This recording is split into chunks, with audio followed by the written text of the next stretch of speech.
है ही नहीं, भाव ही नहीं आता उनको, तो भोजन करना है, इसलिए भोजन करते हैं, इसलिए इनको ज्यादा कसाय बंद नहीं हो। असंगी पंचेंद्रिय तक मात्र जाएंगे तो पहले नरक में भी छोटी सी आयु मिलती है, बहुत छोटी थी, पल्ल का कुछ भाग प्रमाण उनकी उत्कृष्ट आयु नरक की मिलती है, जघन तो 10,000 है ही। तो इन सब चीजों से ज्यादा उनको विचारनी बात है। पशु अधिक से जाता है तो 5वें नरक तक जाता है, शेर इतना खूंखार होता है, लेकिन मनुष्य से ज्यादा खूंखार नहीं होता, क्योंकि मनुष्य मर्डर करता है और वो भोजन करता है। मनुष्य किसी को मारेगा तो शेर मर्डर नहीं करता, शेर भोजन करता है। 5वें नरक से कितना भी क्रूर खूंखार शेर हो, 5वें नरक से ज्यादा नहीं जाता। 2 दिन पहले मैंने कहा था, ये महिलाओं को आप कितनी भी बुरा कहो, कितनी तुम इनको गालियां दो, मायाचारी कहो, त्रियाचरित कहो, सब भरे पड़े, लेकिन ये इतनी ज्यादा कसाई नहीं, अधिकतम 6ठे नरक तक जा सकते। आज तुम्हारा पक्ष ले रहा हूं, तुम कितनी भी कसाई करना, कितना भी बुरा करना, 6वें नरक से ज्यादा तुम्हारी गति होगी। कारण क्या है, इनकी कसाय में निरंतरता तो है, लेकिन कसाय में तीव्रता नहीं है। थोड़ी सी कसाय होते ही 2 मिनट बाद रोना चालू, बस खत्म। स्त्री कितने भी क्रोध कर रही हो और यदि रो पड़े तो समझ लेना मामला निपट गया, क्योंकि वो आंसू निकलते ही, आंसू तीव्र कसाय में नहीं निकलते, कसाय की जब फीलिंग हो जाती है तब आंसू आता है। कसाय में तो व्यक्ति उग्र होता है, और अपन ने देखा कि महिला कितनी भी लड़ रही हो, उसको अंत में रोना तो है ही। जैसे खूब तूफान उठे, ऊपर से पानी के छांटे पड़ जाए सब, लेकिन खतरनाक है ये हमारी जाति, पुरुषों की। ये है 7वें नरक का डायरेक्ट टिकट। मनुष्य मात्र 7वें नरक तक जा सकता, इसको संभालना है। ये संभालने लायक है, क्योंकि ये सब कुछ जानते, ये निमित्त को भी जानते हैं, उपादान को भी जानते हैं, और सबसे ज्यादा तो निमित्त प्रधानी लोग जो होते हैं, इनसे बहुत खतरा है। आज हमारी समाज का सबसे बड़ा नाश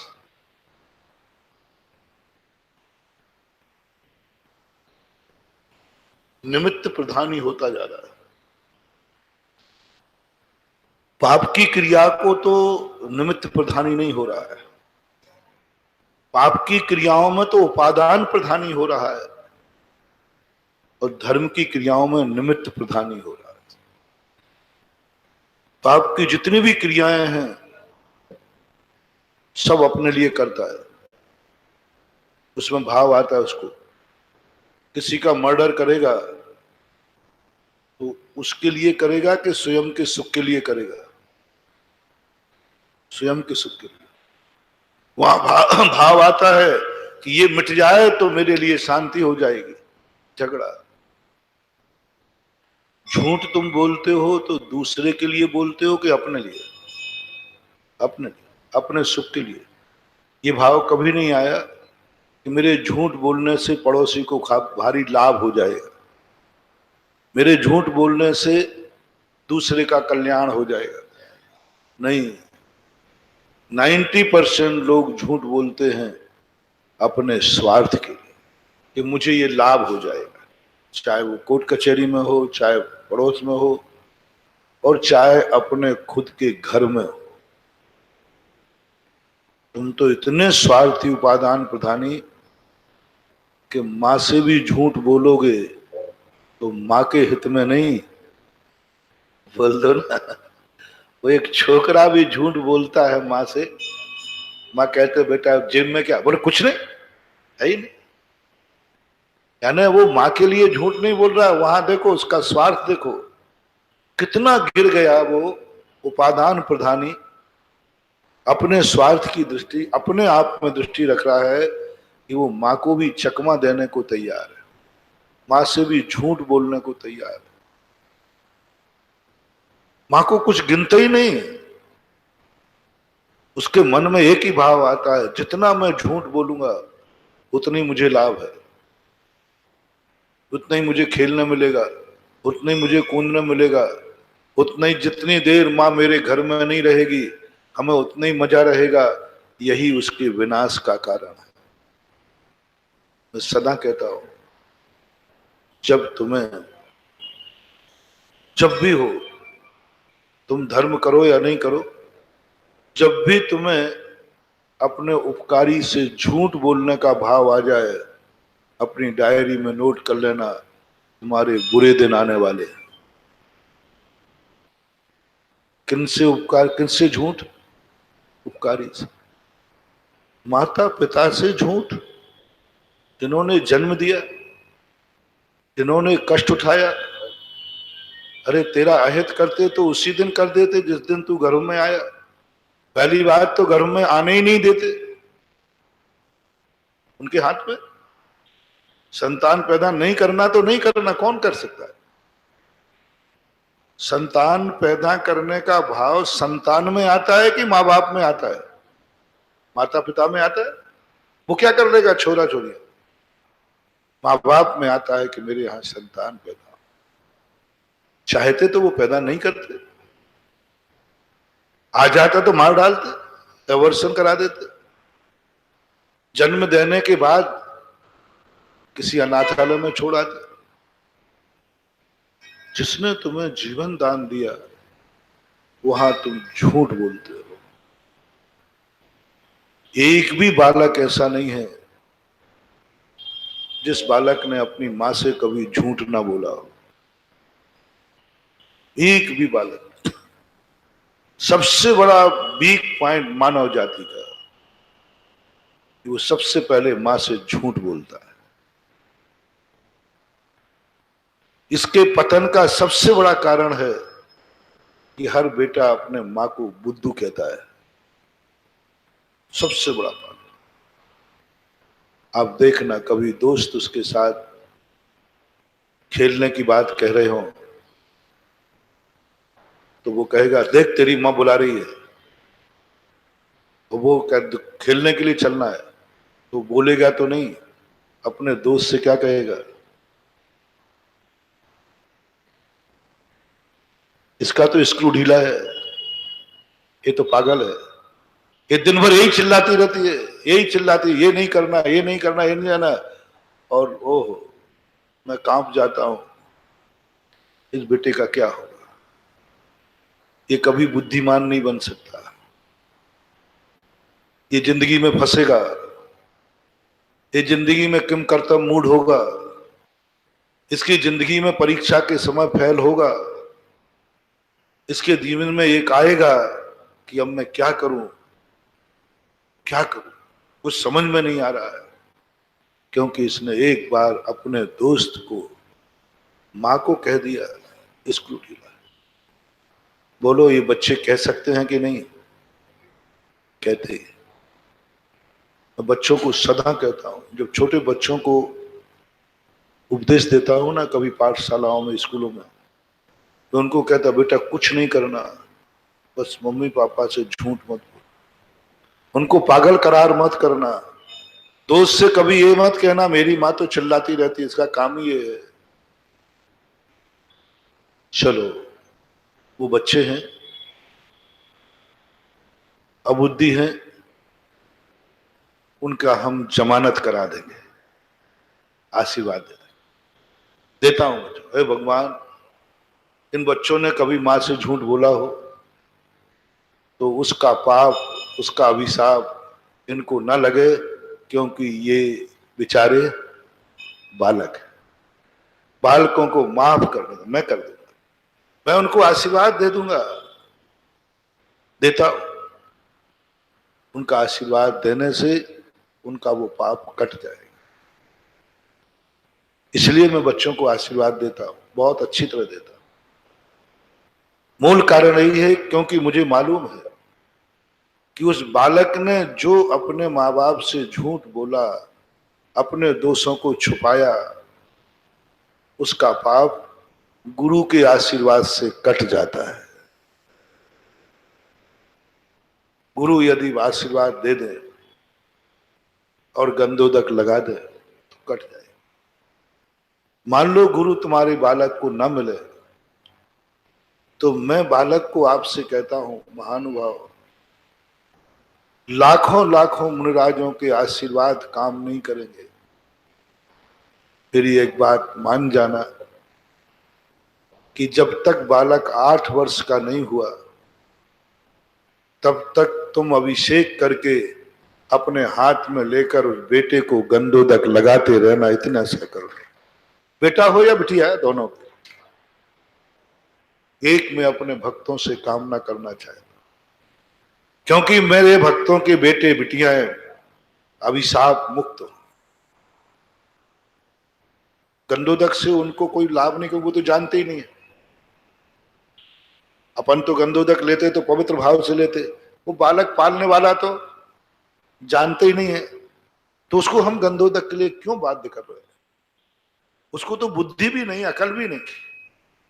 वो तो तुम गंधोदक लगाओ तो डरेगा और लगवाएगा नहीं, वो तो जानता भी नहीं है। फिर भी सुदर्शन चरित्र के अंदर शेष सुदर्शन जब अपने बेटे का मुख देखने गए तो गंधोदक के साथ में मुंह देखा उन्होंने। पहला माथे पे गंधोदक लगाया, बहुत बड़ी सरल सस्ती दवाई दे रहा हूं बेटों को अभिशाप मुक्त, क्योंकि बेटा 100 गलतियां करेगा। पहली गलती ये करेगा कि पूजनी मां की गोदी गंदी करेगा।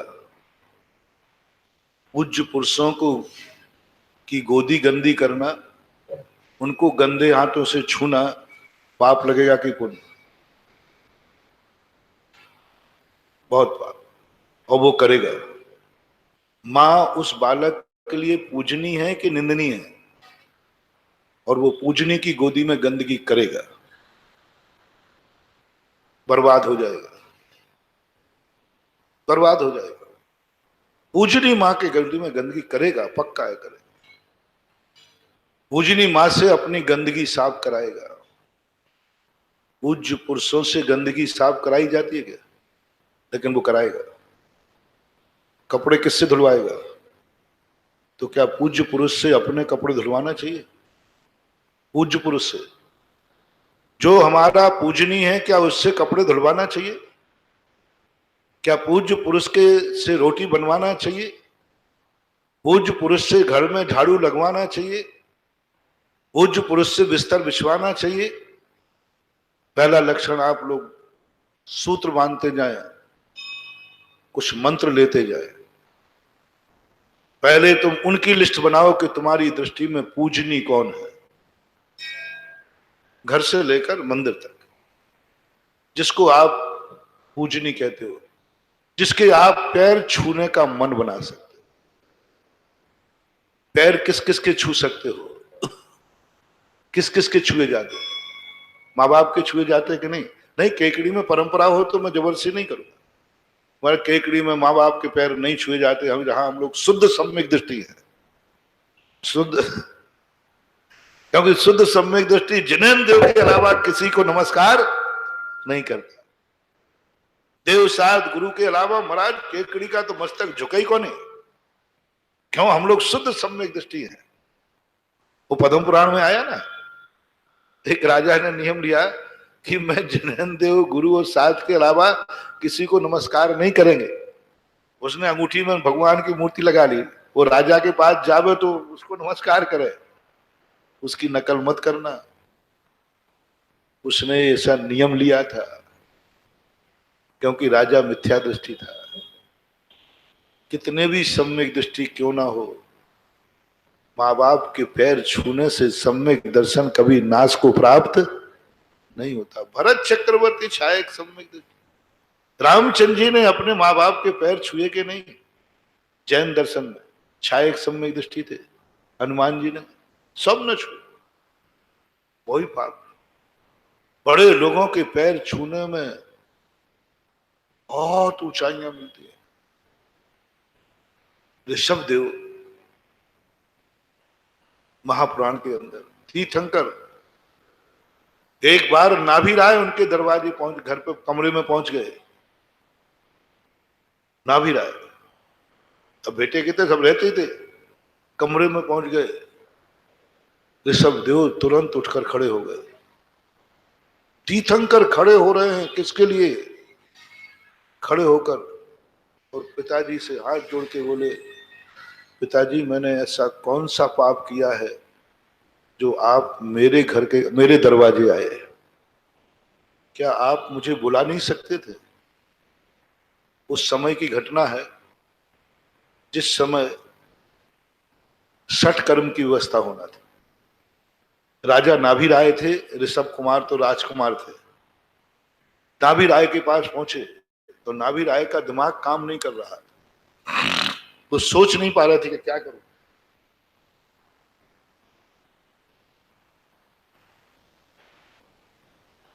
तो उन्होंने कहा चलो हमारा बेटा अवध ज्ञानी है, देवताओं के द्वारा उसकी बहुत सेवा होती है, उससे पूछते हैं। चले गए, ऋषभ देव बौखला गए, बहुत बौखला गए। पिताजी या तो मैंने पूर्व भाव में कोई पाप किया है और इस भाव में मुझे उद्दंडता आ गई है, मुझे अहंकार आ गया है कि मैं तीर्थंकर हूं, मुझमें उद्दंडता आ गई है। तभी तो आपने सोच लिया कि उसको बुलाऊंगा तो वो आएगा नहीं क्योंकि तीर्थंकर है, इसलिए आप उठ करके मेरे दरवाजे आए। ये मेरे बहुत बड़े पाप कर्म का उदय। उठकर खड़े हो गए, पिताजी को आगे आके देखते ही 7 कदम आगे बढ़ गए। तो पिताजी से कहते, पिताजी आपको बुलाना चाहिए, मुझे नौकर भेज देते, मैं नहीं आता तो बात कहते। नाभि राय ने ऋषभ राजकुमार को गले लगा के कहा, नहीं बेटा, मेरे बेटे से ऐसी गलती हो ही नहीं सकती, मेरा बेटा कभी उद्दंड हो नहीं सकता। तो पिताजी ये क्या है? ये पश्चिम से सूरज क्यों निकल रहा है? तुम्हारे दरवाजे मुझे आना चाहिए और तुम मेरे दरवाजे आ रहे हो, क्या है? नाभि राय कहते, बेटा तू तीर्थंकर है तो सारा ज्ञान तुझे ही नहीं है, कुछ मुझे भी है, मैं भी कुछ नीतियां जानता हूं। तू मुझे नीति का उपदेश दे रहा है कि पिताजी आप मेरे दरवाजे क्यों आए, मैं तो बेटा हूं आपका, बुला लेते। ये नीति तो आपकी हो गई, अब मेरी नीति सुन। यदि किसी से ज्ञान लेना हो तो उसको अपने दरवाजे बुलाना चाहिए, या लेना हो तो उसके दरवाजे जाना चाहिए।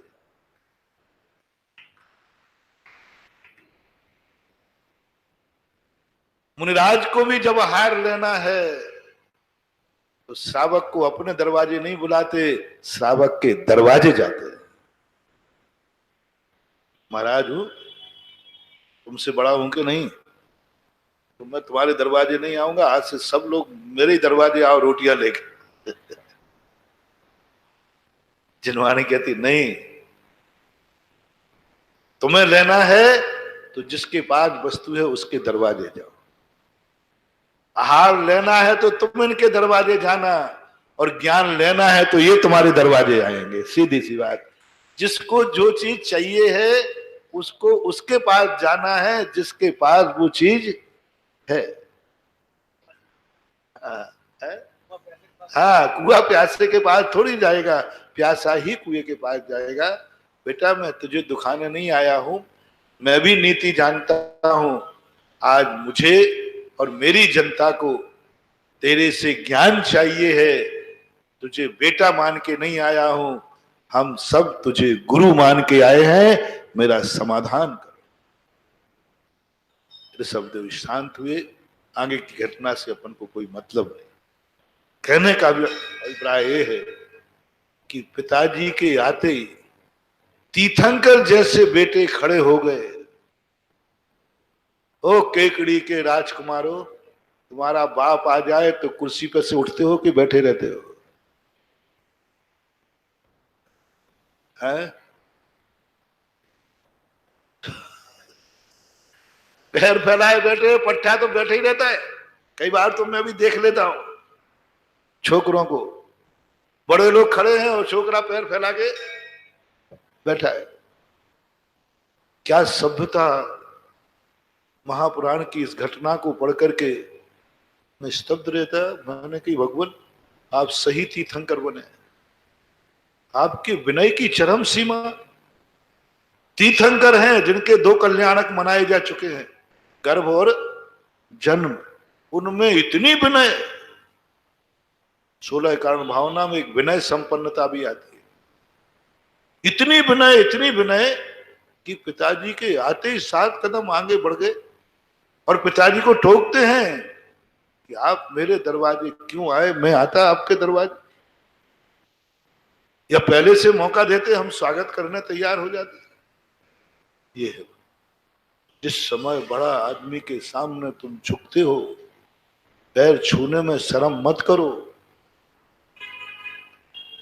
घर से शुरुआत होती है तीर्थंकर प्रकृति की बंद की। घर से शुरुआत होता है मोक्ष मार्ग। जिस व्यक्ति ने अपने माँ बाप के पैर नहीं छुए, गुरु के पैर छूने से कोई फर्क ही नहीं पड़ने वाला। भगवान का गंधोदक लेने से कोई फर्क नहीं पड़ने वाला। वो ऐसा ही विद्यार्थी है जिसने प्राइमरी पढ़ी नहीं और मिडिल की किताब पढ़ने पहुंच गया। मिडिल में पहुंच गया, बोले मैं मिडिल की किताब पढ़ूंगा। प्राइमरी का सर्टिफिकेट वो मैंने नहीं पढ़ा, मैं स्टैंडर्ड का आदमी। भले वो प्राइमरी स्कूल मिडिल की किताब पढ़ लेगा, लेकिन वो परीक्षा में बैठने का अधिकारी प्राइमरी है। घर पहला मंदिर है, घर पहले देवता है, माता पिता जो तुम्हारे पूर्वज बड़े हैं, वे तुम्हारा पहला मंदिर है, सबसे पहला मंदिर है। बहू कितने भी पुण्य कर ले, कितनी पूजाएं कर ले, पहली देवी है उसकी सासू। और तुम्हारा पहले देवता है माता और पिता, बड़े लोग जिन जिन को तुम पूज्य मानते हो, उनकी लिस्ट बनाओ। एक दिन बना लो, मंदिर मत आना। एक दिन बना लो कि तुम्हारे लिए कौन कौन पूज्य हैं।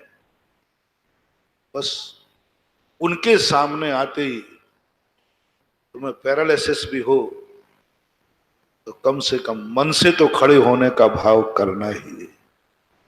पैरालिसिस हो क्योंकि वो तुमसे बड़े हैं, पूज्य हैं, तुरंत खड़े हो जाना। पैरों से नहीं खड़े हो सके, आंखों से खड़े हो जाना। आंखों से नहीं हो सके, हाथ से खड़े हो जाना। कई तरह कर लेना। और वो तुमसे सामने आए, सुबह मिले, जो भी बड़ा मिले, जय जिनेन्द्र से अभिवादन करो। अभी लाभ बता रहा हूं। हो सके तो चरण स्पर्श करो प्रतिदिन, एक दिन नहीं, 2 दिन नहीं, हर रात के बाद प्रातः काल चरण स्पर्श से शुरू करो। इससे क्या होगा? मैं माता पिता की पूजा नहीं करा रहा हूं, यही तो तुम्हारे अंदर निमित्त बुद्धि भरी हुई है। मैं माँ बाप के पैर क्यों छूं? क्यों मैं छोटा थोड़ी हूं? मैं हर व्यक्ति के लिए खड़ा क्यों हूं? नहीं मानो। उपादान दृष्टि लाओ। क्रिया निमित्त की हो रही है, दृष्टि उपादान पे लाओ। पुण्य बंद, उच्च गोत्र का बंद तुम्हें हो रहा है। जिस समय तुम पूज्य पुरुष के सामने झुकते हो, उस समय उच्च गोत्र का बंद होता है। प्रणतः उच्च गोत्रम, वहां छोटा सा गोत्र बंद होगा, अनुभाग शक्ति कम होगी। यानी तुम पिता के सामने, मां के सामने झुके नहीं हो, तुमने उच्च गोत्र का बंद कर दिया।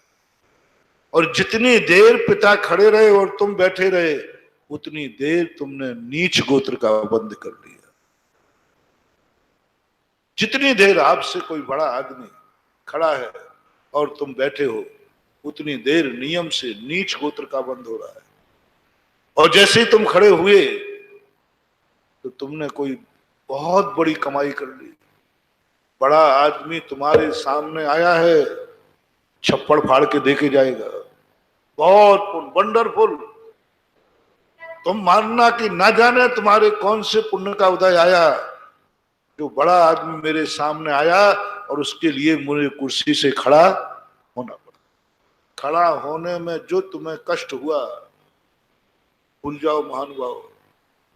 जो तुम खड़े हुए उस समय तुम्हारा पुण्य का भंडार भर गया, बहुत अपार। सारी कर्म प्रकृतियां, यहां तक कि यही मार्ग यदि धर्म में चला गया, अभी बताता हूं मैं तुम्हें, अभी तो तुम्हारे संसार का उच्च गोत्र की बात बता दो। मत समझो कि बड़े लोग आ गए अब उनके सामने मुझे खड़ा होना पड़ेगा, नहीं। अवभाग्य मानना, नियम से कुछ दे के जाएंगे।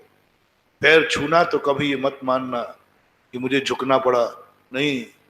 उन चरणों में बहुत ताकत है, बहुत ताकत, बहुत शक्ति। इसलिए मैं आपसे कह रहा हूं कि आप अपने बच्चों का भविष्य चाहते हैं। ये तो मैंने बच्चों को कहा, आप चाहते हो तो मेरी एक बहुत करुणा दया करके कह रहा हूं, क्योंकि बच्चे ने बहुत उद्दंडताएं की हैं अबुद्धिपूर्वक। उसने तुम्हें लातें भी मारी है। हर बच्चा माँ को जब दूध पिलाती है एक आध लात तो खाती है, खाती। इस पाप को उसको बचाओ। अबुद्धिपूर्वक हो ये सारी क्रियाएं, ये सारी क्रियाएं अग्नि के समान है। चाहे बालक हाथ डाले चाहे बड़ा डाले जलेगा। बहुत सरल क्रिया दे रहा हूं आगम से पढ़ के। या तो माता पिता बनने ही मत। पहला निर्णय हमारा, आप सुने कान खोल के। पहली बार तो जन्म लेना ही मत। पहली बात शादी करने ही मत। बहुत फायदे की बात बता रहा हूं। फिर आप अभिषेक नहीं करेंगे, गंधोदक नहीं लेंगे तो कोई ज्यादा खतरा नहीं। लेकिन यदि शादी की है, और खास तौर से केकड़ी वालों को, क्योंकि यहां पूरे मंदिरों में महिलाएं अभिषेक नहीं करते। ये मूल परंपरा है, प्राचीन परंपरा है, कुंद कुंद की परंपरा है। इस पर मुझे गर्व है। भली अनेक मंदिर है, लेकिन शायद जहां तक मुझे मालूम है नहीं होता होगा, मुझे लगता है नहीं होता। ये मूल परंपरा है, अनादिकाल की परंपरा है। स्त्रियों का अभिषेक करने की परंपरा 7वीं शताब्दी में पुन्नाट संघ से शुरू हुई। एक पुन्नाट संघ हुआ 7वीं शताब्दी। उसी से स्त्री अभिषेक, पंचामृत अभिषेक, और अब तो पंचामृत तो बहुत पीछे हो गए। अब तो सप्तरंगी, क्या हो गया, हद हो गई। 7वीं शताब्दी के पहले भगवान के ऊपर जल के अलावा कुछ नहीं ढलता था अनादिकाल से। कुंद कुंद की मूल परंपरा में जब भी आया, मात्र जल को ढालने की छूट है। और आज तो मैं देख के दंग रह गया। एक व्यक्ति ने दिखाया भगवान के साथ होली, होली, दिल दहल गया। होली, बाल्टियों में रंग घोल करके भगवान के ऊपर होली, भगवान के ऊपर गुलाल, रंग ऐसे डाल दिया भगवान को, क्या होगा? ऐसा तो शायद दुश्मन ने भी नहीं किया होगा। भगवान के साथ होली, होली वैसे ही। पहली बात तो जैन दर्शन में होली का कोई स्थान है ही नहीं। होली, रंग डाल रहे, बाल्टियां घोल करके रंग डाल रहे, पैंट शर्ट पे जैसे तुम्हारे है ना। मैंने तो देखने के बाद कहा भगवान, जरूर मैंने कोई पाप किया था जो मेरी आंखों को ऐसा दृश्य देखने में आया। लोग भगवान के साथ होली, भगवान महाराज लोगों की बुद्धि भ्रष्ट हो गई, क्या कर, छोड़ो, उनकी चर्चा करने में ही अपना मुंह खराब होता है। उन्नाट संघ की पर 7वीं शताब्दी में पंचामृत आया, स्त्री प्रक्षाल आया, सब परंपराएं 7वीं शताब्दी में आई, और मूल संघ नहीं, पुन्नाट संघ हुआ है, पुन्नाट संघीय परंपरा है। लेकिन मुझे गर्व है कि केकड़ी में कितने भी मतभेद हैं, कितने भी मंदिर हैं, कितनी भी कमेटियां हैं, लेकिन पूजन की थाली और अभिषेक का लोटा एक है। अभी मैं 2-4 मंदिरों के अभी सब दर्शन नहीं किया, आज जल्दी थी, सब जगह मेरा अनुमान सही है ना, अभिषेक का लोटा एक ही है ना, जल, और कहीं भी कोई स्त्री अभिषेक नहीं करती। ये परंपरा बंधु बना के रखना, कितने भी टूट जाना, कितने भी मतभेद हो जाना, कभी पूजन की थाली में भिन्नता मत लाना, अभिषेक की लोटी में मत लाना, मिल जाओगे सब गंगा सागर में। ये राज तो थोड़े बहुत चलते रहते हैं अपने, लेकिन वो बड़े, आज आचार्य श्री को बुंदेलखंड पसंद क्यों आया मालूम आपको? सबसे बड़ी विशेषता है, बुंदेलखंड में खूब राग द्वेष भी है, संसारी है, मतभेद भी है, लेकिन पूरा बुंदेलखंड में पूजन की थाली और अभिषेक का लोटा एक ही है, अखंड सब कुछ, पूजन की थाली सबकी, हर मंदिर में एक थाली, हर मंदिर में अभिषेक का लोटा एक। ऐसा कोई प्रांत नहीं है जहां पर मूल संघ की परंपरा कायम, हर प्रांत में कहीं ना कहीं से। और आप लोगों की परंपरा बहुत अच्छी परंपरा है, गर्व की परंपरा है, प्राचीन परंपरा है, मूल संघ की परंपरा है। मैंने तो सबसे कहा कि स्त्री अभिषेक, पंचामृत अभिषेक आदि, ये 7वीं शताब्दी के पहले आप किसी साहित्य में लिखा हुआ बता दीजिए, किसी भी साहित्य में कहीं नहीं। विरोध इसलिए नहीं करना, ठीक है, आपके मंदिर की परंपरा पुन्नाट संघ के अनुसार हुई है, आप करो, मैं पुन्नाट संघ का विरोध नहीं करता हूं, लेकिन मूल संघ की सुरक्षा तो करूंगा। मैं पुन्नाट संघ का पंचामृत अभिषेक, स्त्री अभिषेक का विरोध नहीं कर रहा हूं, मैं मूल संघ की गौरव गाथा गा रहा हूं कि मूल संघ की परंपरा क्या है। मूल संघ की परंपरा में स्त्रियां अभिषेक नहीं करती। आपको इस पर गर्व है कि नहीं? केकड़ी वालों, मंदिरों में तुम्हें नहीं चलाने, स्त्रियां अभिषेक नहीं करती हैं, इसकी खुशी है कि चालू करा दूं, इसकी खुशी रहेगी। जल्दी बोलो, जल्दी बोलो, बोलो ना जल्दी। इनसे नहीं पूछ रहा हूं, इनमें तो 2-4 हाथ उठा, बोला चालू कराओ, अब तुमसे पूछ रहा हूं, बोलो भाई, कौन से मंदिर वालों को स्त्री अभिषेक की परंपरा चालू कराने का मन है? उनसे नहीं पूछूंगा मैं पूछ रहा, मैं तो तुमसे पूछ रहा हूं। कोई को नहीं ना, सबको, बहुत अच्छा। अब आप लोगों का किस किस का मन है? हाथ उठा रही हो कि मना कर रही हो? है किस किस का मन है कि काश मुझे अभिषेक करने का मौका मिले? हाथ उठाए। बहुत बहुत धन्यवाद कि तुम स्त्री पर्याय में होकर के भी कुंद कुंद की मूल परंपरा पर श्रद्धा रखते हो। और आज मैं ये बात भी कहना चाहता हूं कि तुम्हारे लिए मैंने एक आज पूछा, काश तुम हाथ उठा देते मैं फंस जाता। मैं भी सोच के बोलता हूं कि एक आध हाथ उठा देता तो फिर मैं क्या करता। बहुत अच्छा।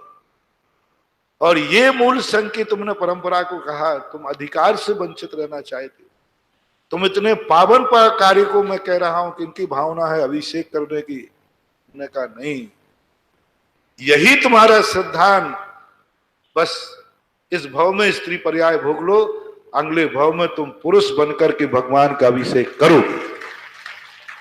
क्योंकि तुमने कहा कि नहीं, मैं अभिषेक से वंचित रह जाऊंगी, लेकिन कुंद कुंद की परंपरा का उल्लंघन नहीं करूं। आज्ञा बड़ी है कि भावना? आज्ञा पड़ी। आचार्य श्री के पिछली बार हमने, लोग कहते महाराज जी आप आचार्य श्री के बाद 19 साल में गया था ना रामटेक, बहुत सारे लोगों ने कहा महाराज जी आपकी भावना होती नहीं क्या? संघ के साधुओं ने कहा आचार्य श्री आज्ञा नहीं दे में तो आप चले जाओ, नहीं दे वो कह देना हमारी भावना थी।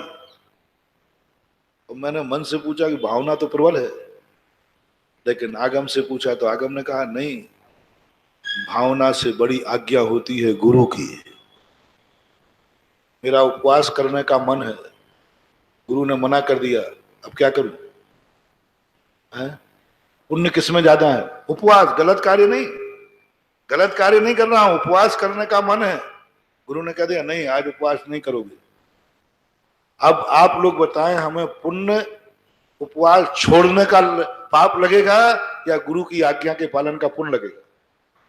बोलो। गुरु आज्ञा, उपवास का पुण्य जघन्य है और गुरु आज्ञा का पुण्य पार ही नहीं है। कितनी क्रियाओं को हम भावना रखते हैं, लेकिन आगम की आज्ञा नहीं है, मूल संघ की आज्ञा नहीं है, मैं नहीं करूं। तो आपको उस क्रिया का छोड़ने का ज्यादा घाटा नहीं है, आगम की आज्ञा का पालन करने का फायदा ज्यादा है। हमें एक बार एक ऐसी महिला रतनलाल जी बेनाडा जी ने सुनाया था, एक संस्मरण।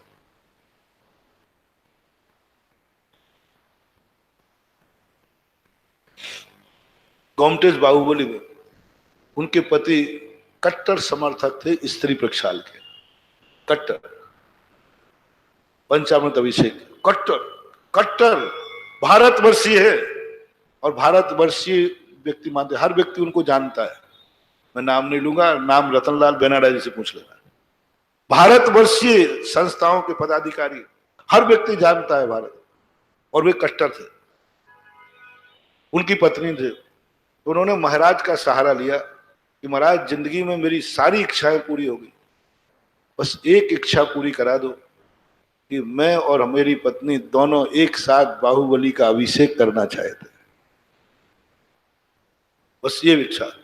वो मेरी इच्छा पूरी करते करते मेरी जिंदगी में उसने हर इच्छा पूरी की, सुख दुख में सदा मेरे साथ रही, कभी उसने मेरी इच्छा के विरुद्ध कोई कार्य किया नहीं, कभी मेरी इच्छा के विरुद्ध आचरण किया नहीं, कभी मुझे दुख दिया नहीं, बहुत पतिव्रता है, सदा मेरी जिंदगी के सही हुई। बस एक इच्छा पूरी नहीं कर रही, पूरी जिंदगी निकल गई,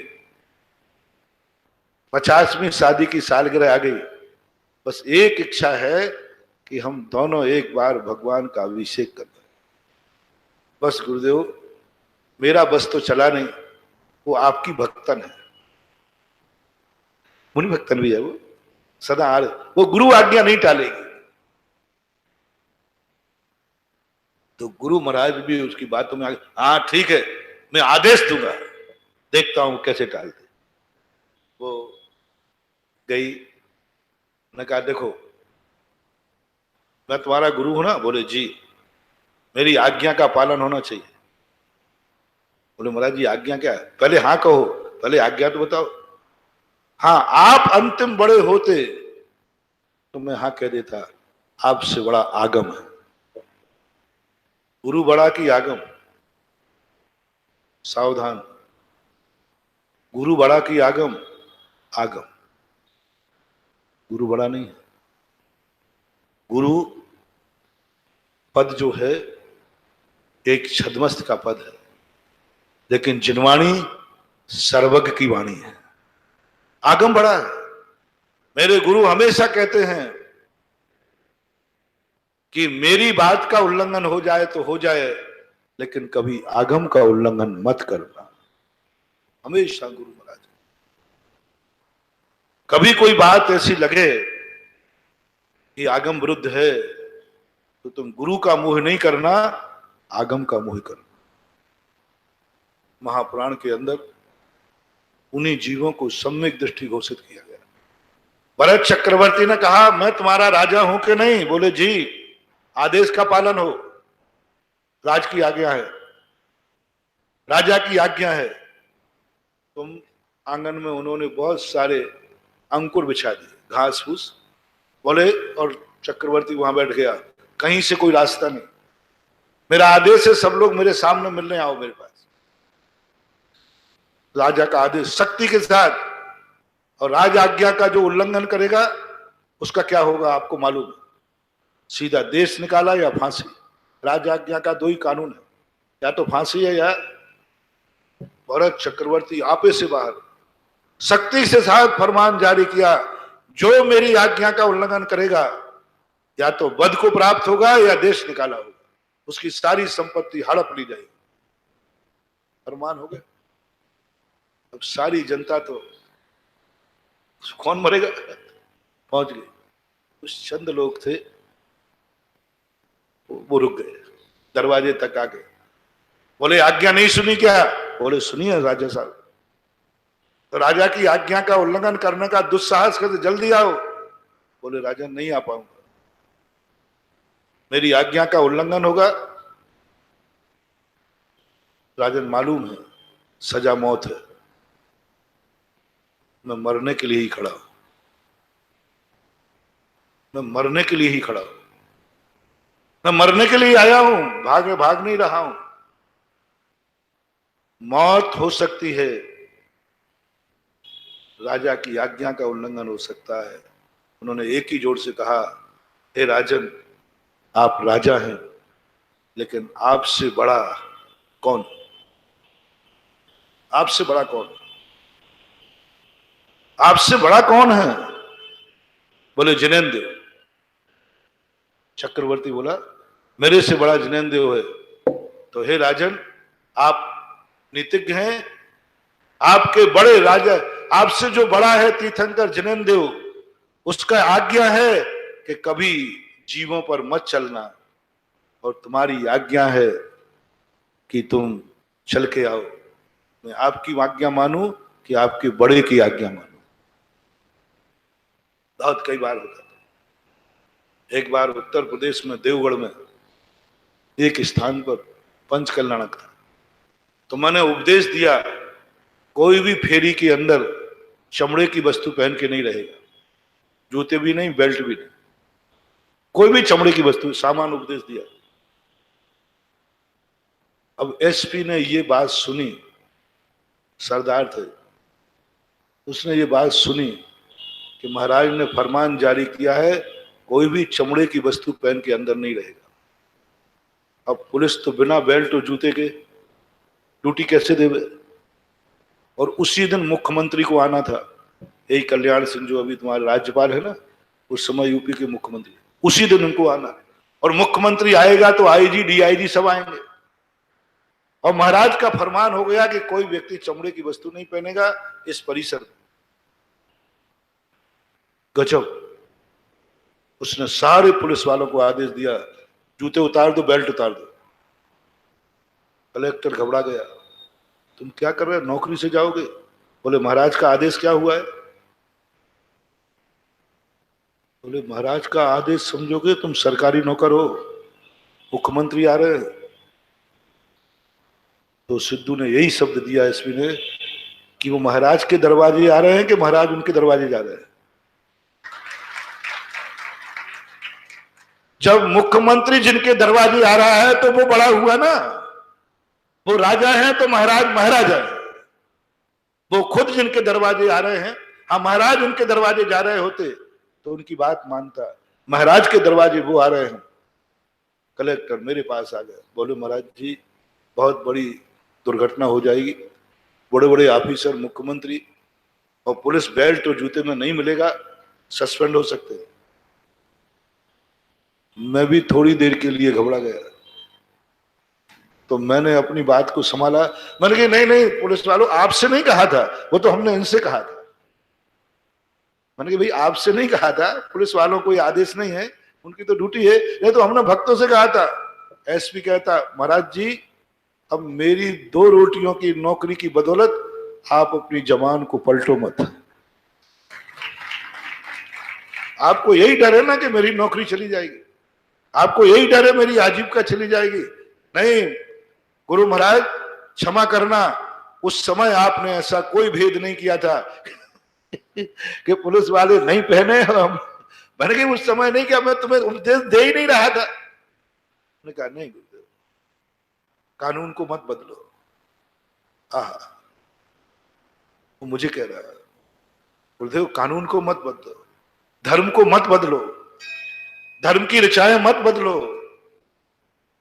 आपका पहला वचन ही सत्य था, कोई भी चमड़े की वस्तु पहनकर अंदर नहीं आएगा। वही कानून है, वही धर्म है, आप चिंता मत करो। ना जाने कितने पापी पुलिस कर्मियों की नौकरी पाप कर्म से जाती है, आज मेरी नौकरी जाएगी तो धर्म के नाम पर जाएगी। ना जाने कितने ऑफिसर रिश्वत में पकड़े जाते, कितने ऑफिसर गलत कार्य में पकड़े जाते, उनकी नौकरी जाती कि नहीं? मेरी नौकरी तो कम से कम एक गुरु की आज्ञा पालन में जाएगी, एक धर्म के खातिर जाएगी। मेरी माँ ने हमेशा एक ही बात सिखाई, बेटा नौकरी में कभी धर्म मत बेचना। उसने अपनी माँ की बात की। और सरदारों में तो गुरु का महत्व सबसे ज्यादा होता है। गुरु की आज्ञा का उल्लंघन नहीं करना, नहीं हो, नहीं पहना, नहीं पहना गया, नहीं किसी धारण किया गया। बात कैसी बनी, जब मुख्यमंत्री आए सब बिना जूते बिना बेल्ट के। मामला क्या है, मामला क्या है? आज कोई ये बहिष्कार करने का तरीका तो नहीं है कहीं तुम लोगों का? कोई स्ट्राइक करने के तरीके होते ना कि टोप नहीं लगाना, ये नहीं करना। बोले नहीं साहब ऐसी बात नहीं है, बात ऐसी ऐसी है। ओहो, कल्याण सिंह ने भरी स्टेज पर एसपी को अपने गले लगा के कहा, मुझे गर्व है कि हमारा देश का पुलिसकर्मी राजा और महाराजा को जानता है, राजा और महाराजा को जानता है। मैं राजा हूं और गुरु महाराजा है। राजा की चिंता नहीं, महाराजा की। बस तुमने आज नौकरी के लिए भारतीय संस्कृति की जो मूल रीढ़ है उसकी सुरक्षा की है और उसका प्रमोशन हो गया। बहुत चक्रवर्ती के लिए भी जनता उपदेश दे रही है, आपसे बड़े जिनेंद्र भगवान है, मैं किसकी आज्ञा मानूं? जिनेंद्र भगवान की आज्ञा है कि जहां जीव हो, अंकुर हो, वहां पर नहीं चलना। मैंने उनकी आज्ञा के कारण नियम लिया है और आपकी आज्ञा। चक्रवर्ती ने बहुत धमकाया, अंत में चक्रवर्ती ने कहा बस यही देख रहा था कि तुम्हारी जिंदगी में राजा की कीमत है कि महाराजा की कीमत है। उनको फिर चक्रवर्ती स्वयं उठ के गया और स्वर्ण सूत्रों से उन महानुभाव की सम्मान किया और उन्हें वृत्ति घोषित किया। ये सारे समाज में वृत्ति रहेंगे। शास्त्रों के अनुसार प्रथमा जैन दर्शन में ब्राह्मण उसे कहते हैं जो 12 व्रतों के साथ होता है, वो ब्राह्मण कहलाता है। 12 द्विज ब्राह्मण को जैन दर्शन में जो 12 व्रत लिए हुए होता है, ये नहीं कि शराब पी रहे हो। 12 व्रत प्रतिमाधारी पंचम गुण स्थानवर्ती को द्विज या ब्राह्मण की स्थापना, ऐसी चर्चा थी। तो वहां पर जब ये बात आई सामने, तो बोलो धर्मात्मा ने किसकी बात मानी? उस महिला ने भी उनसे कह दिया कि महाराज आपसे बड़ा कौन? भगवान, आगम। तो बस मैं आपकी आज्ञा मानूं या मूल संघ कुंद कुंद की परंपरा की आज्ञा मानूं? आगम की आज्ञा नहीं है, इसलिए महाराज आपको नमोस्तु नहीं किया, उसने नहीं किया। गुरु आज्ञा टाल दिया, आगम की आज्ञा नहीं टाल। और आगम में प्राचीन आगम, मूल संघ का आगम। पूरी कहानी आप रतनलाल जी बेनाडा जी से जानते होगे, आप बेनाडा जी को उनसे पूछ लेना, आज ही सब मोबाइल लगा करके पूरी कहानी वही बताएंगे। हम तो भाव भाव बताएंगे। आज मुझे संस्मरण याद आ गया इसलिए कि आज केकड़ी की महिलाओं ने भी यही गौरव प्राप्त कर लिया। बहुत बड़ा लालच था आज, बहुत बड़ा मेरी जिंदगी का जुआ था आज। कौन महिला चाहती है कि मैं भगवान का अभिषेक करूं?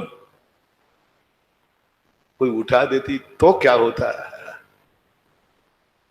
लेकिन बहुत अच्छा, आगम की परंपरा भावना से बड़ा आगम है, भावना से बड़ा मूल संघ की परंपरा है, भावना से बड़ा ही कुंद कुंद भगवान है। बहुत। अब ये तो हुई तुम्हारे धन्यवाद की बात। अब पीठ मैंने खूब शाबाशी दे दी, अब थोड़ा ठोक भी लूं। अब पहले आपको, जिन जिन ने कुंद कुंद की मूल परंपरा को जो मानते, कुंद कुंद की मूल परंपरा पर जिनको गर्व हो, उनके लिए आदेश दे रहा हूं, उपदेश नहीं। या तो महिलाओं को मंदिर में अभिषेक की छूट दो, अन्यथा जिन जिन की शादी हो गई है वे अभिषेक करके अपने हाथों से गंधोदक अपनी पत्नी को दें। दो में से एक चुन लो। फैसला स्पष्ट है। मैंने पहले ही कहा कि इस बार सब बहुत बड़ा वरदान मिलना है, फैसले मिलना है। दो में से एक कोई निर्णय करो। या तो तुम, मेरा सिद्धांत है आगम से, या तो अभिषेक स्वयं का किया हुआ फलता है या अपनों का किया हुआ फलता है, तीसरे का। आपके रहते हुए कभी गलती मत करना, आपसे भी मेरा कहना है।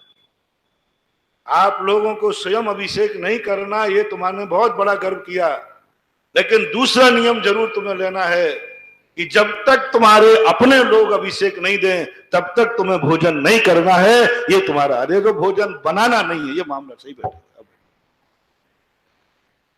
करने में तो मामला टेढ़ा हो जाएगा, ये कहेंगे मर भूखो तू ही मर। हाँ, ये तो सब चालू आदमी है, मैं तो कहीं और खा लूंगा, लेकिन बनेगा बनाने का नहीं। बहुत बड़ी मूल संघ के परिवारों की, गृहस्थों की परंपरा बता रहा हूं।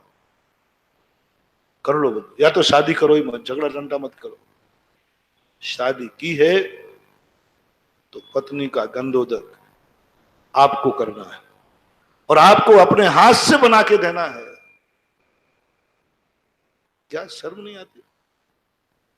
हमारे जिनसेन स्वामी ने क्या लिखा, जब व्यक्ति, महिला शादी करती है, मिथ्या दृष्टि महिलाओं की बात नहीं कर रहा हूं, सम्यक दृष्टि महिलाओं की, सम्यक दृष्टि महिलाओं की बात कर रहा हूं, जो मोक्षगामी, मोक्ष मार्ग पर चलने वाले। उनसे पूछा कि शादी किस लिए की? जो तुम्हारे अनेक कारण हैं उनकी चर्चा नहीं कर रहा हूं, वो तो तुम्हें सबको मालूम है कि शादी क्यों करते हो। सम्यक दृष्टि की एक विशेषता होती है, वो सब कारणों में एक कारण क्या बताती है कि मैंने शादी इसलिए की कि जिस पिता ने मुझे जन्म दिया है वो पिता मेरे से पहले मरण को प्राप्त हो जाएगा, तो फिर मुझे गंधोदक कौन देगा?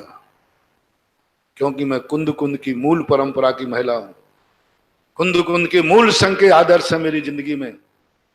पिता यदि मर गया तो मुझे गंधोदक कौन देगा? इसलिए मैंने शादी संसार के लिए नहीं की है, मेरी जिंदगी भर जिनेंद्र का गंधोदक मिलता रहे इसलिए मैंने शादी की है। सुन लो रे पति परमेश्वरों, अहंकार मत करो उसकी एक गंधोदक देने का। यदि तुमने मात्र कार्य नहीं किया, तुमने एक स्त्री की जिंदगी बर्बाद की है, एक जिंदगी को संसार में भटकाया है।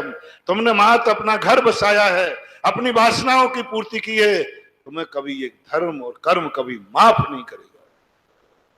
तुमने अपने स्वार्थ के लिए, अपनी घर गृहस्थी बसाने के लिए, अपनी वासनाओं को पूरी करने के लिए मार दूसरे की नारी को इसमें अपने घर लाए हो, भस्म हो जाओगे।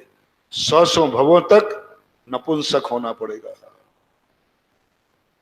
इसलिए एक काम जरूर कर लेना रे केकड़ी वालों, जैनियों, एक पुण्य काम करना। जिस दिन से शादी हुई, जब तक जो समय निकल गया, कल से ये शुरू कर देना, तुम्हारी पत्नी कभी मंदिर में दूसरे पुरुष के सामने गंदोदर की भीख न मांग ले वे तुम्हारे रहते हुए।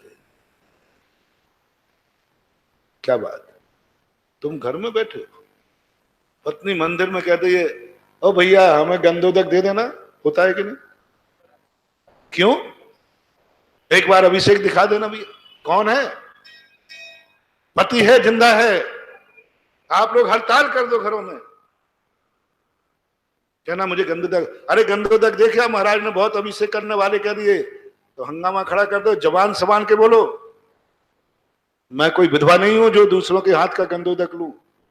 मैं वो पुण्यात्मा हूं कि मेरा सुहाग जिंदा है, मेरे माथे की बिंदी जिंदा है, मैं क्यों दूसरे के हाथ का गंदोदक लूं? जब पाप और संसार के लिए पति है तो धर्म के लिए भी पति है, बात खत्म। आवाज उठना चाहिए, हंगामा खड़ा कर दो घर में, नहीं होगा ये। क्या मचा रखा है? पत्नी घरों में गंदोदक भीख मांग रही गंदोदक की, और श्रीमान जी घर में सो रहे, श्रीमान जी बाजार में टहल रहे हैं, श्रीमान जी पेपर पढ़ रहे हैं, श्रीमान जी घर में बैठे गप्पे करे। इतना जैन दर्शन इतना सस्ता नहीं है रे। जैन दर्शन जब कहीं संसार की छूट देता है तो उसके पहले ही बिस्कुट, सोने का बिस्कुट उठाने की भूमिका बनाता है। जैनी सम्यक दृष्टि जब भी गिरता है वो नाली में नहीं गिरता, नाली में गिर करके सोने का बिस्कुट उठा के लाता है। झुकता तो है, गिरता तो है, गंदे हाथ भी करता है, लेकिन वो नाली साफ करने के लिए नहीं, नाली में से। इसलिए सम्यक दृष्टि गृहस्थी बसाता है, गृहस्थी बसती है, पाप भी करता है, संसार करता है, लेकिन उसके साथ धर्म के सोने के बिस्कुट उठा के लाता। और जो पुरुष ये नियम ले ले, जब तक मैं जिंदा हूं और मेरे घर में मैं हूं, तब तक मेरी पत्नी मेरे हाथ का गंदोदक लेगी। जाओ, एक दिन तुम्हें मरु देवी जैसी पत्नी मिले, नंदा सुनंदा जैसी मिले, सती सीता जैसी मिले, और ये तुम्हारा काम, ये नियम होना चाहिए हर व्यक्ति का। माता के लिए, बेटे के रहते ही, कुंवारे बेटे सुनो, यदि तुम्हारी रोटी के लिए तुम्हारी मां और पत्नी को भीख मांगना पड़े तो मंगवा लेना। मां किसके लिए भीख मांग रही है? बेटा भूखा है, कोई पाप नहीं। मां बेटे के लिए भीख मांगती है, कोई पाप। अपनी पत्नी से भीख मंगवा लेना, कोई पाप नहीं है। लेकिन बेटा, तुम्हारे जीते जी तुम्हारी मां भगवान के सामने किसी दूसरे से गंदोदक की भीख ना मांग पाए। जाओ, ये वरदान तुम्हारी जिंदगी में ले लो, कभी तुम्हारी जिंदगी में तुम कभी अनाथ नहीं बनोगे। उपादान दृष्टि, निमित्त दृष्टि नहीं कह रहा हूं, लाभ सारा तुम्हारे ऊपर। तुमने एक नियम लिया, जिस मां ने मुझे जन्म दिया, मां आज के बाद तू गंदोदक की भीख किसी से नहीं मांगेगी। बेटा फिर मुझे गंदोदक कौन देगा? बोले मैं जिंदा हूं, मैं गंदोदक लाके दूंगा, मैं बेटा हूं। बहुत बड़ा वरदान तुम्हें दे रहा हूं, करके देख लो इस बात को। 100 भवों तक तुम कभी अनाथ नहीं होगे। तुम्हारा जन्म तो होगा, लेकिन मां की गोदी मिलेगी, क्योंकि तुमने मां को गंदोदक। जिस समय बेटा अभिषेक करके मां को गंदोदक लाके देता है, उस बेटे को और मां को देवता भी नमस्कार करते हैं कि धन्य बेटा, धन्य माता जिसको गंदोदक है। देवताओं को नसीब नहीं होता, देवताओं को नसीब नहीं होता। बहुत बड़ी बात है। घर की महिलाओं को चलो इतना कर लो, घर की महिलाओं को घर के पुरुषों के द्वारा किया हुआ अभिषेक का गंदोदक मिलना चाहिए।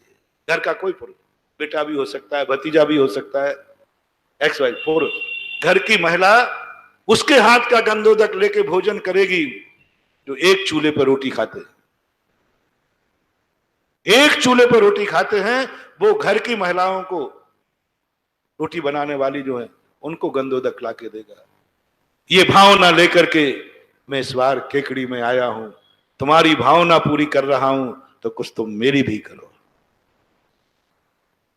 और कठिन लगे तो बता देना, गलत लगे तो बता देना।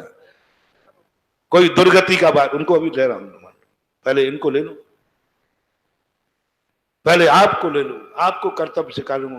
क्यों महिलाओं को स्ट्राइक कराना पड़े, क्यों मुझे महिलाओं को भड़काना पड़े। और तुम जानते हो सुधा सागर ने ठान लिया वो तो होके रहेगा। अब या तो सीधे सीधे कर लो, नहीं तो फिर मैं इधर मुंह कर रहा हूं। मैं सब जानता हूं, मैं सब करके बैठा हूं। बहुत बड़ी बात बंधु, माता कह गई एक दिन सुनो, आगम सुनो, प्रमाण सुनो। दशरथ ने एक दिन गंदोदक नहीं भेजा। माता ने, कैकेयी ने जहर निकाल लिया खाने। तो लोगों ने कहा क्यों? बोले आज मुझे पति के हाथ का गंदोदक नहीं आया। तो लोगों ने कहा मैं लाके देता हूं बहरानी, तुम कौन हो मेरे?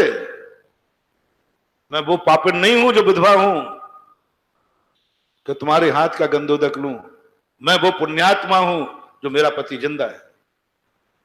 5 मिनट और गंदोदक नहीं आता तो कैकेयी जहर खा लेती। यानी अपने के हाथ का गंदोदक प्राणों से भी ज्यादा मूल्यवान है। ये आप पद्म पुराण में उठा के पढ़ लें। जब से मैंने ये दृश्य पढ़ा, पढ़ करके मेरे इतने आनंद आया, उस दिन से जहां भी मैं अपने भक्तों के परिवार का, तुम चाहते हो कि मेरे घर की हर महिला का पद सदा हरा भरा रहे, तो लो मैंने तुम्हें पुरस्कार दे दिया, ये तुम शुरू करो। माँ भी मेरे घर में रहे, पत्नी भी रहे, बिटिया भी, जो तुम महिलाओं के जितने पद हैं, हर पद को हरा भरा चाहते हो, तो हर पुरुष एक नियम ले ले कि हम अपने दूसरों के हाथ का गंदोदक नहीं, दूसरों के हाथ का गंदोदक तो हमें तुम्हें नहीं लगाने देते। ओ बाबू लोगो,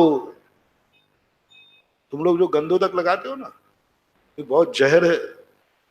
मैंने सारे बर्तन देख लिए मंदिर के, सब बर्तन मुझे शास्त्रों में मिल गए, लेकिन एक गंदोदक के 2 पात्र नहीं मिले, मिले ही नहीं।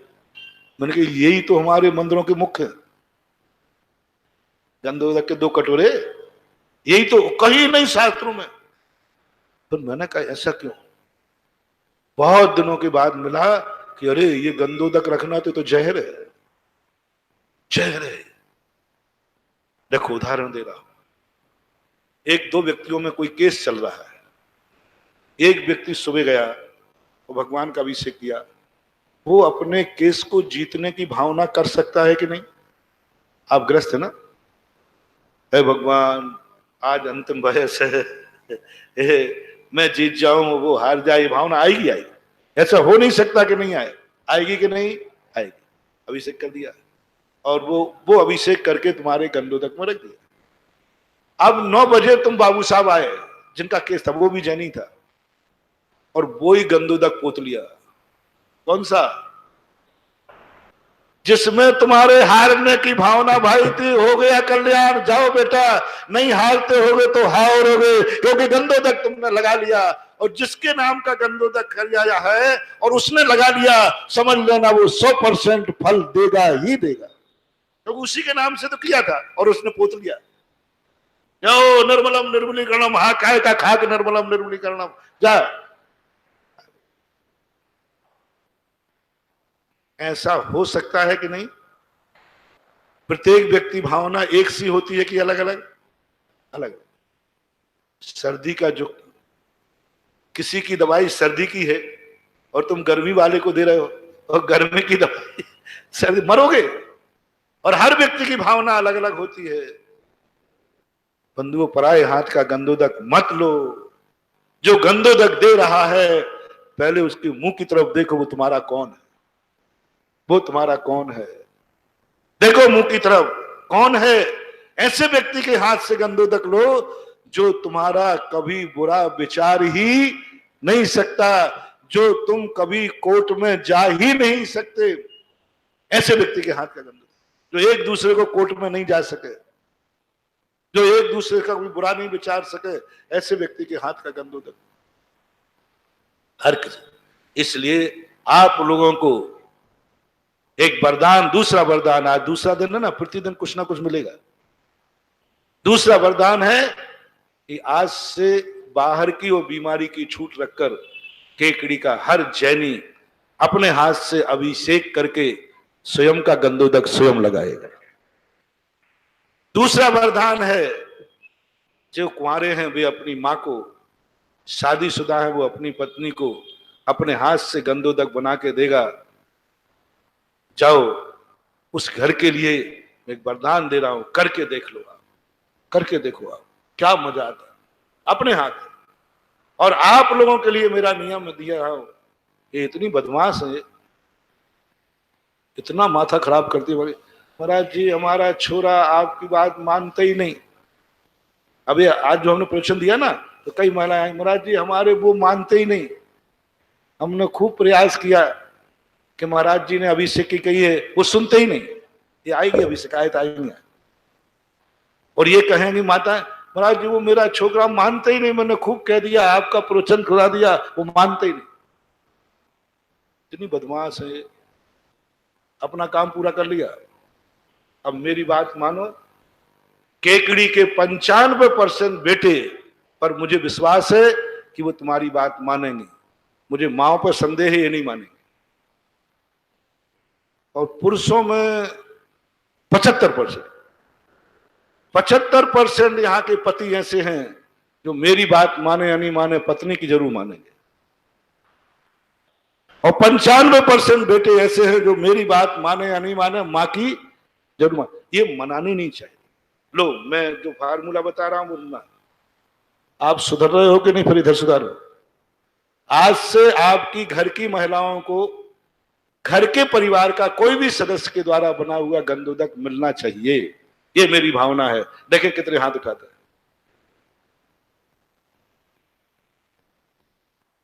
ओ बाबू बाबू, मम्मी को मम्मी के स्थान रखना, जिनकी शादी नहीं, बहुत अच्छा। अब देखो, कोई एक आध बच गया हो, छुप छुपा गया हो, या जो यहां नहीं आया हो, उनकी महिलाएं आई हो, मम्मी आई हो, पत्नी आई हो, तो मैं एक नियम ले लो। देखो कैसे नहीं मानते, आज से नहीं, कल से, आज तो कर लेना, कल से अन्न जल में जब ही ग्रहण करूंगी,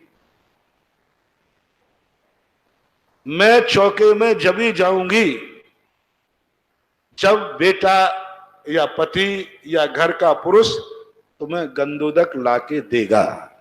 देखने की नहीं कह रहा हूं, क्योंकि देखने में मामला गड़बड़ हो, तुम्हारा टाइम सेट नहीं होता। गंधोदक लाके दो, तब रोटी खाऊंगी। कौन मां ऐसी है जो ये कहे महाराज जी मैं भूखी मर जाऊंगी, आपको हत्या का दोष लगेगा, लेकिन मेरा बेटा मानने वाला नहीं, वो मां हाथ उठाए। जिसको अपने बेटे पर संदेह, 8 वर्ष से बड़ा या स्कूल जाता है उसको छोड़ोगे, स्कूल जाता है उसके लिए नहीं। किसको संदेह है कि मेरे बेटे के सामने मैं कहूंगा बेटा मैं अन्न जल ग्रहण जब ही करूंगी जब तू गंधोदक लाके देगा? किस माँ को संदेह है कि मेरा बेटा कह देगा माँ तू कल मरती थी आज मर जा, मैं तो गंधोदक नहीं दूंगा? ये संदेह किस माँ को?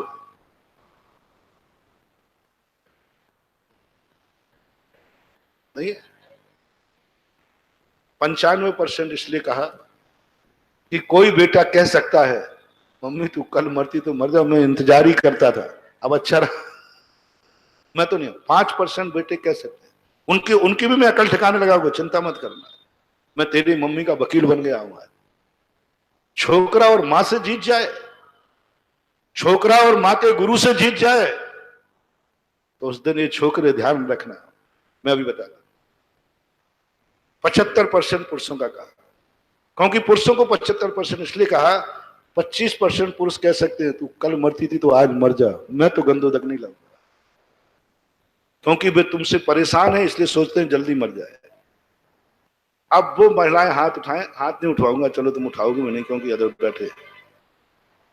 किसको विश्वास है कि आज तुमने अन्न जल ग्रहण करके कह दिया आप मुझे गंधोदक लाके दोगे, मुझे और मेरे बेटा बिटिया को, तो मैं अन्न जल ग्रहण करूंगी या चौके में जाऊंगी, अन्यथा मेरे अन्न जल का ग्रहण बंद है। किन स्त्रियों को मालूम विश्वास है कि मेरा पति मुझे भूखा सोने देगा, मरने देगा, लेकिन गंदोदक लाके नहीं देगा महाराज।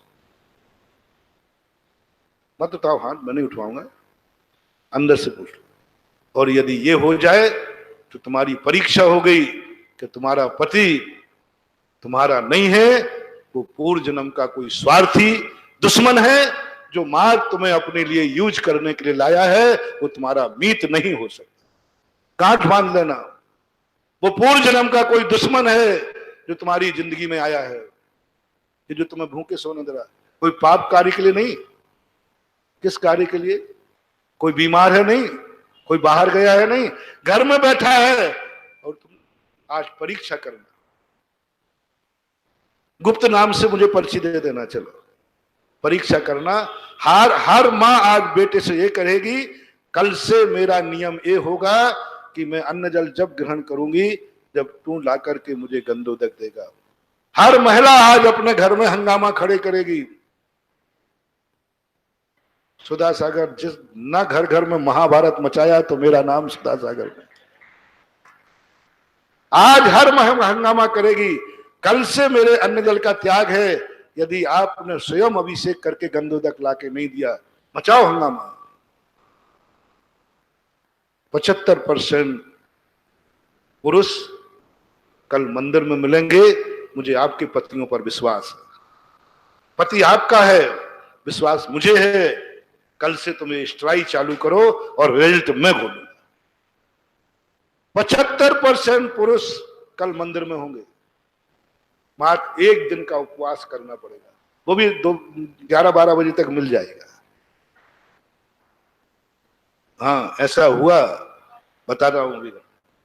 और बेटे भी कल शाम तक करते, तुम करके तो देखो। हो सकता है वो कहे मम्मी मुझे धमकी दे रही है ऐसी, तो एक दिन के उपवास में यदि बेटा और पति सुधरता है तो इससे सस्ता उपाय क्या बताऊं? एक दिन का उपवास तो करो। और फिर ये नहीं सुधरे वो बताऊंगा मैं बाद में। सूरत की घटना है। सूरत में जब ये प्रवचन दिया पार्ले पॉइंट में, तो एक महिला ने नियम ले लिया। वो गलती क्या हो गई, मैंने ये नहीं कहा कि कल करना, उसने उसी दिन नियम ले लिया। अब प्रवचन 10 बजे खत्म हुआ, मंदिर बंद, अभिषेक बंद। उसने नियम, मैं अन्न जल तो जब ग्रहण करूंगी जब मेरी श्रीमान जी अभिषेक देंगे। अब 10 बजे मंदिर खुला, घर जाके वो अनशन पे बैठ गई। अनशन पे बैठ वो रोटी नहीं खावे, और मरीज आदमी अलग। अब वो कहते मर जाऊं मैंने गंदोदक लाओ। उन्होंने कहा भाई मैं गंदोदक अब कहां से लाऊं? 10 बजे सारे मंदिरों के अभिषेक बंद हो गए और महाराज ने बंद और करा दिए कि एक टाइम अभिषेक होगा, मैं कहां से लाऊं? मैं कुछ नहीं जानती, मैंने तो नियम ले लिया। आप चाहे महुआ जाओ चाहे कहीं जाओ, गंदोदक ला के दो। और बहन बहुत मनाया, उसने कहा मैं कल से शुरू कर दूंगा, नियम लेता हूं। नहीं, मेरा तो आज से। सामायिक से उठते ही 3 बजे वो आ गए, उसकी हालत खराब हो रही थी, बीमार होती ना तो पानी नहीं पिया। अब 3 बजे बोले महाराज जी आपने ये नहीं कहा था कि कल से करना। मैंने कि आज ले लो कल से कर लेना। बोले आपने उस समय नहीं कहा था, आपने उस समय ऐसा नहीं कहा था, इसलिए मैं तो आज से ले चुकी। चाहे 3 बजे मुझे अपने बनाए हुए नियम तोड़ करके मंदिर में अभिषेक कराना पड़ा, उसे रोटी खिलाना पड़ी। मैंने कहा भगवान गलती को क्षमा करना। भगवान कहता है ऐसा रोज को लाना। मैंने भगवान से कहा भगवान आपको 3 बजे मैंने अभिषेक के लिए नियम मैंने बनाए। बोले नहीं, गर्व कर कि संसार में यदि सारी महिलाएं ऐसी हो जाएं तो सोचो कभी ऐसा हो तो क्या।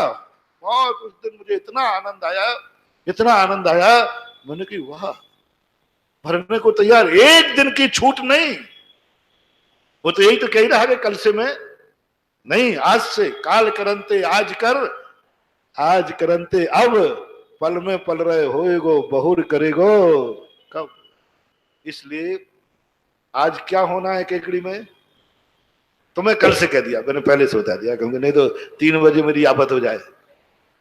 कल से वार्निंग दे दो घर में, कल से अभिषेक, नहीं तो चूल्हा पानी बंद, ना बनाएंगे और ना हम। आप बोलो यदि ये शक्ति नारी बदलेगी तो तुम पिघलोगे कि नहीं? बोलो, तुम बताओ कौन व्यक्ति है जो अपनी पत्नी को ये जवाब देगा, तो कल मरती थी तो आज मर जा, मैं नहीं लाऊंगा। वो हाथ उठाए, इनसे तो नहीं उठवाया हाथ, तुमसे तो उठवा सकता। कौन बेटा बैठा है यहां जो अपनी मां को भूखा सोने देगा? करो। दुनिया के कार्यों के लिए हंगामा करती हो, दुनिया के अपनी इच्छाएं पूरी कराने के लिए कैकई बनकर रूसती हो। एक बार धर्म के कार्य के लिए रूसो तो शायद देवता भी तुम्हारे लिए नमस्कार करने आ जाए। धर्म कार्य बहुत बड़ी चीज। या तो बेटा आज एक ही नियम ले लो, अब शादी नहीं करेंगे, और करना है तो आज एक गुरु की कहे हुए उपदेश को अपनी जिंदगी में ग्रहण कर लो। और जो कुंवारी कन्याएं मेरा प्रवचन सुन रही हो, वे शादी के पहले एक ही कहें, मुझे कुछ नहीं चाहिए, मैं गरीबी में जी लूंगी, भूखी सो जाऊंगा, बस मुझे आप 2 बूंद जनेन देव का गंधोदक देते रहना, बस मैं तुम्हें राम मान करके पूजा करूंगी। कुछ मत मांगो इनसे, कुछ नहीं चाहिए, धन दौलत नहीं चाहिए, मत मांगो ऐसो आराम, मात 2 बूंद गंधोदक मांगो अपने पति से, मुझे कुछ नहीं चाहिए, आप बस मुझे 2 बूंद गंधोदक।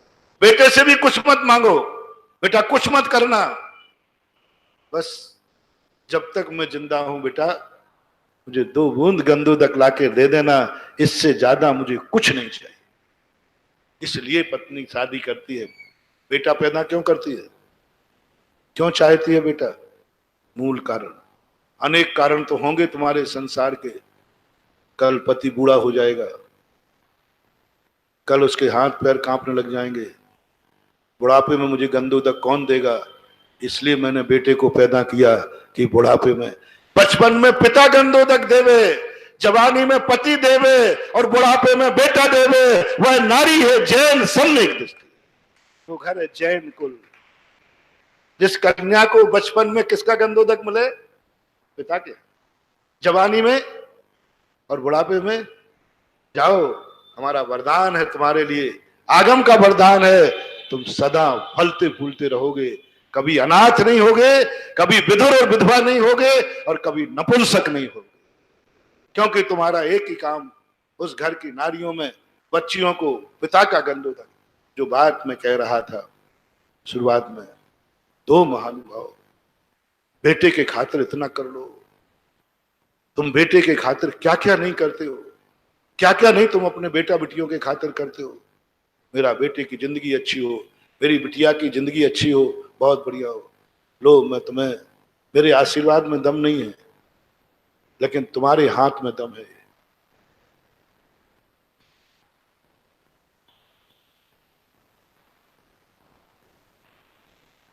मेरे हाथ में दम नहीं है कि तुम्हारे बेटा बिटिया को मैं सुखी कर दूं, मेरे आशीर्वाद में दम नहीं है कि तुम्हारे बेटा बिटिया की जिंदगी बना दूं, नहीं है।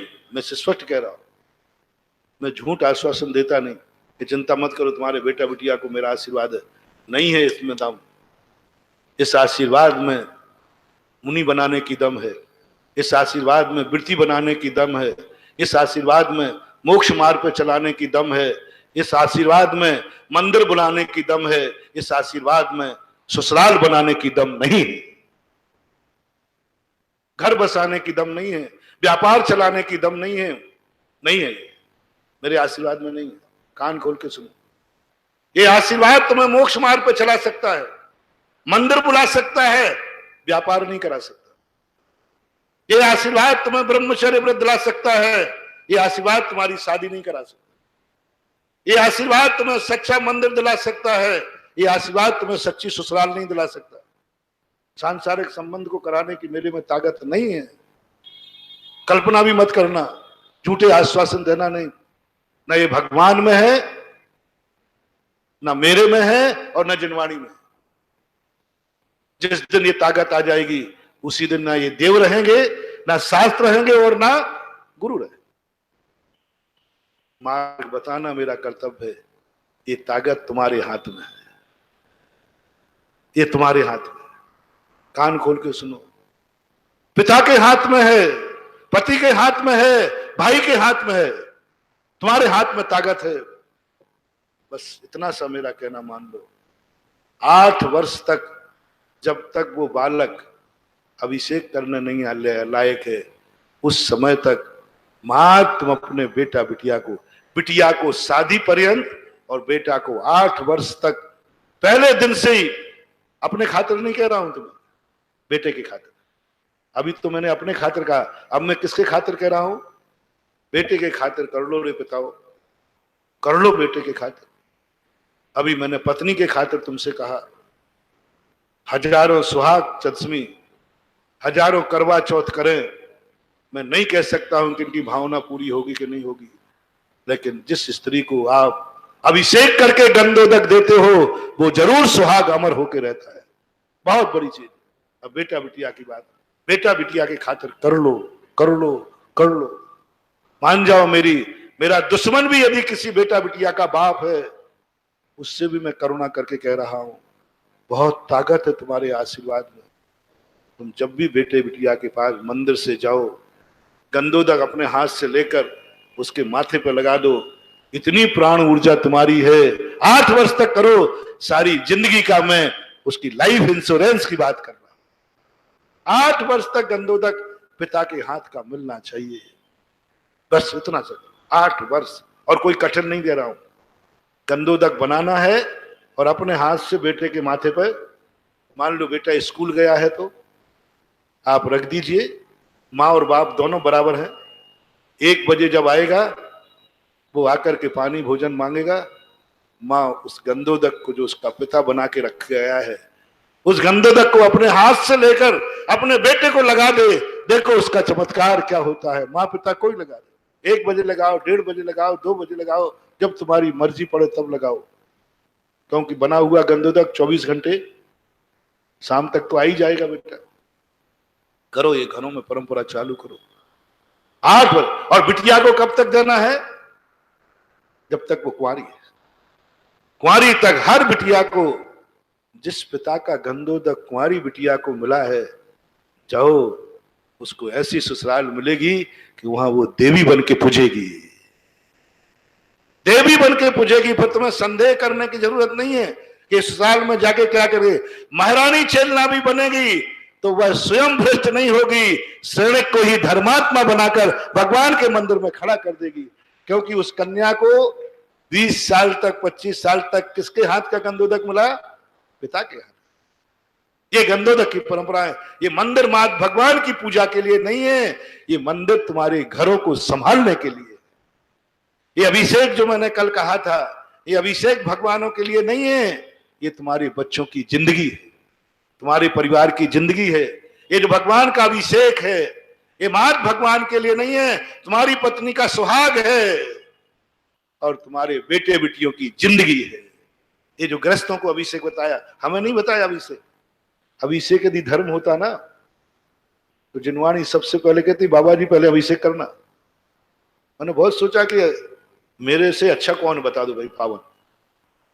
और तुम लोगों को अभिषेक का जुम्मा क्यों दिया? हम लोगों ने, क्योंकि हम लोग सुबह से फ्री रहते, तो अभिषेक तो हम कर रहे हैं कहिए नहीं, क्योंकि अभिषेक तुम्हें गृहस्थी नहीं चलाना, तुम्हें संसार मिटाना है।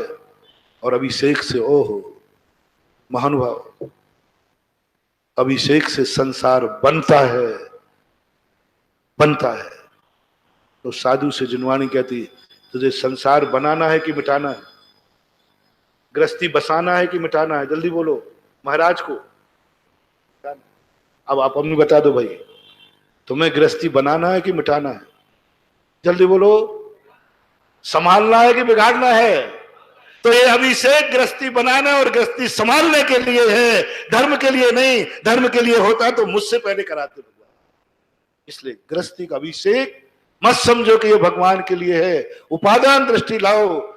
ये अभिषेक आपकी गृहस्थी के लिए है, आपके परिवार के लिए है, और आप लोगों के लिए समय आपका हो गया। आज आप लोग मेरा फार्मूला अपनाओगे, और जिन जिन का पति ये जवाब देवे कि तू कल मरती थी आज मर जा, मैं अभिषेक देने वाला नहीं हूं, और जिन जिन का बेटा ये जवाब देवे कि मम्मी तुम तो कुछ भी कर ले, चाहे भूखो मर चाहे कुछ कर, मैं तो गंधोदक नहीं लाऊंगा, कृपया करके वे गुप्त नाम से पर्ची लाएंगे और यहाँ रखेंगे। कल मैं उन बेटों को अरेस्ट नहीं किया तो मेरा नाम भी सुधा सागर नहीं। मेरे अरेस्ट करने का तरीका अलग है, कोई जेल पुलिस नहीं आएगी। अरे मैं तो, तुम हाथ हमें चुपचाप बता देना कि मेरे पति ने और मेरे बेटे ने ये जवाब दिया, बाकी रास्ते मैं बताऊंगा। वकील में तो बहुत ताकत होती है ना, होती है ना। तो अपने गुरु में भी बहुत ताकत होती है, जो हर चोरों के रास्ते जानता है कि वो कहां छुपा मिलेगा, उसका वीक पॉइंट क्या है, वो कल बताऊंगा। आज समय हो गया, देखो समय का ध्यान रखना। ठीक अपन ने कहा 10 मिनट कम पे आप लोग यहाँ आना, 8 बजे ठीक 9:30 बजे अपने 9:30 बजे प्रवचन खत्म हो जाए। गर्मी का समय है, थोड़ी हम लोगों पर भी थोड़ी दया किया करो आप लोग, हैं, क्योंकि गर्मी है। महावीर भगवान की जय।